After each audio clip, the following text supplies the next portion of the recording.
जी हाँ दोस्तों, एक हिडन सीक्रेट है रामायण में जो काफी समय से छुपा हुआ है। उसको हम आज एक्सप्लेन करने वाले हैं कि रावण किसको टैक्स देता था और क्यों देता था।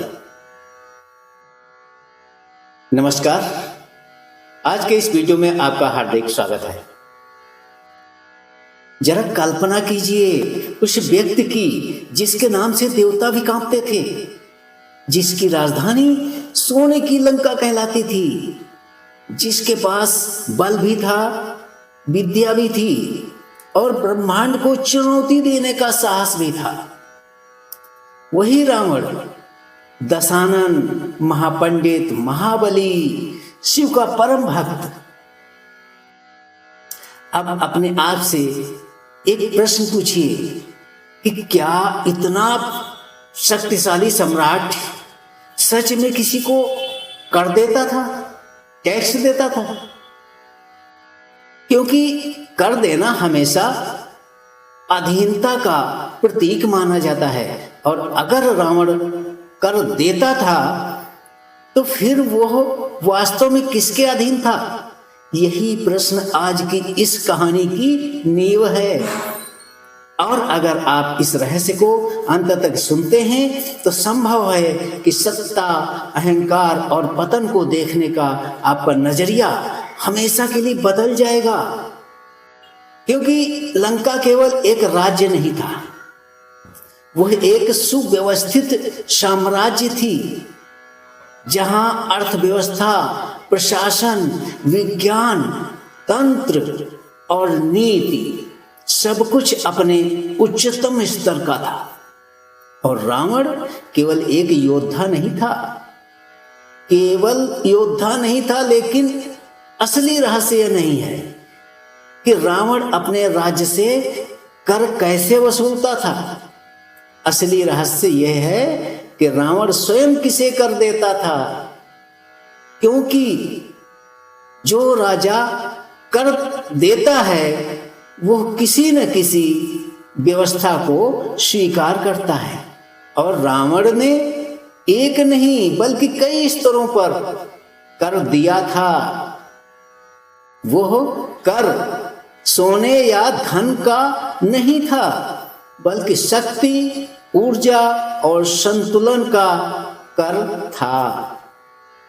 कई लोग यह मानते हैं कि रावण देवताओं को भी कर देता था, लेकिन रामायण और उससे जुड़े ग्रंथों के संकेत बताते हैं कि रावण देवताओं को कर नहीं देता था, बल्कि उसने इंद्र, वरुण और अन्य देवताओं को पराजित करके उनसे अधीनता स्वीकार करवाई थी। स्वर्ग पर आक्रमण करके उसने ये सिद्ध कर दिया था कि वह किसी देव सत्ता को कर देने वाला राजा नहीं था, बल्कि देवताओं से कर वसूलने वाला शासक था। तो देवताओं की दिशा से यह रहस्य समाप्त हो जाता है, और यहीं से कहानी एक और गहरे मोड़ पर पहुंचती है। क्योंकि अगर देवता नहीं तो फिर कौन जिसे वह कर देता था? अब कहानी प्रवेश करती है यमराज के क्षेत्र में। मृत्यु के देवता, जिनसे कोई भी राजा सीधे टकराने का साहस नहीं करता। लोक कथाओं में और तांत्रिक परंपराओं में यह संकेत मिलता है कि रावण और यमराज के बीच एक मौन समझौता था, जहां रावण नियमित रूप से यज्ञ, तर्पण और विशिष्ट अनुष्ठानों के माध्यम से यमलोक को ऊर्जा अर्पित करता था, ताकि लंका में रहने वाले राक्षस असमय मृत्यु से बचें। यह कोई लिखित कर नहीं था, बल्कि कर्म और संतुलन का कर था। क्योंकि रावण जानता था कि मृत्यु को चुनौती नहीं दी जा सकती, केवल उससे समझौता किया जा सकता है। लेकिन यह भी अंतिम उत्तर नहीं है, क्योंकि रावण का असली कर किसी देवता को नहीं बल्कि उस शक्ति को जाता था जिसने उसे अपार सामर्थ्य दिया था। और वो शक्ति भी भगवान शिव। रावण शिव का केवल परम भक्त नहीं था, वह शिव को अपनी सत्ता का आधार मानता था। कैलाश पर्वत पर वर्षों तक तप करना, अपने 10 सिरों को एक एक करके अर्पित करना, यह सब भक्ति से कहीं आगे की बात है। यह एक प्रकार का कर था, एक ऐसा कर जिसमें रावण अपने अहंकार, अपने शरीर और अपनी शक्ति का अंश शिव जी को अर्पित करता था, ताकि शिव की कृपा हमेशा बनी रहे और उसकी सत्ता स्थिर रहे। क्योंकि रावण जानता था कि जिस दिन शिव की अनुकंपा हट गई, उस दिन लंका का पतन निश्चित है। तंत्र शास्त्रों के अनुसार रावण नागलोक और भूमिगत शक्तियों से भी जुड़ा हुआ था और वह इन शक्तियों से प्राप्त सुरक्षा और तांत्रिक ऊर्जा के बदले विशेष यज्ञ, बलि और साधनाओं के माध्यम से ऊर्जा का कर देता था। यही कारण था कि लंका को अभेद्य माना जाता था।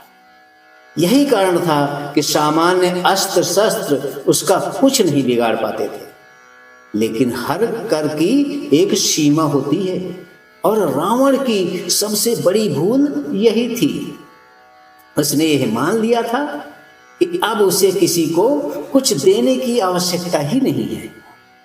जैसे जैसे रावण का अहंकार बढ़ा, वैसे वैसे संतुलन बिगड़ने लगा, यज्ञों की शुद्धता घटने लगी, चेतावनियों की अनदेखी होने लगी। और यही वह क्षण था जब ब्रह्मांड ने संतुलन स्थापित करने के लिए राम को जन्म दिया। क्योंकि इतिहास यह लिखता है, राज्य तलवार से नहीं गिरते, राज्य संतुलन टूटने से गिरते हैं। और रावण का पतन भी इसी नियम का परिणाम था।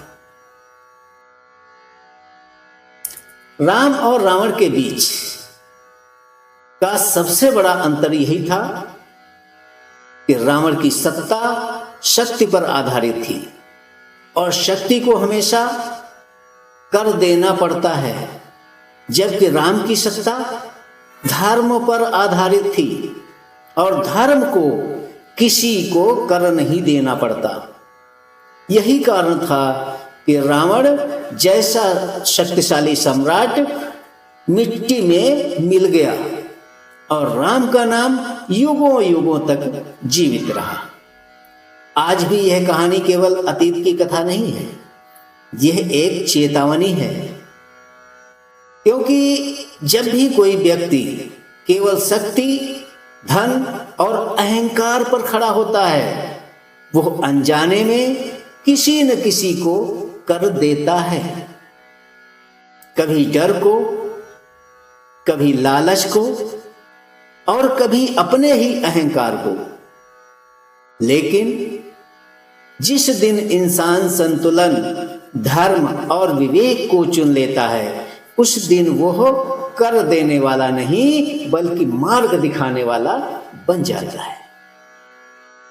अगर आपको ऐसे रहस्यमय, गहरे और सोच बदल देने वाले विषय पसंद हैं, अगर आप रामायण और पुराणों को केवल कहानी नहीं बल्कि जीवन का कोड समझना चाहते हैं, तो अभी इस चैनल को सब्सक्राइब कर लीजिए।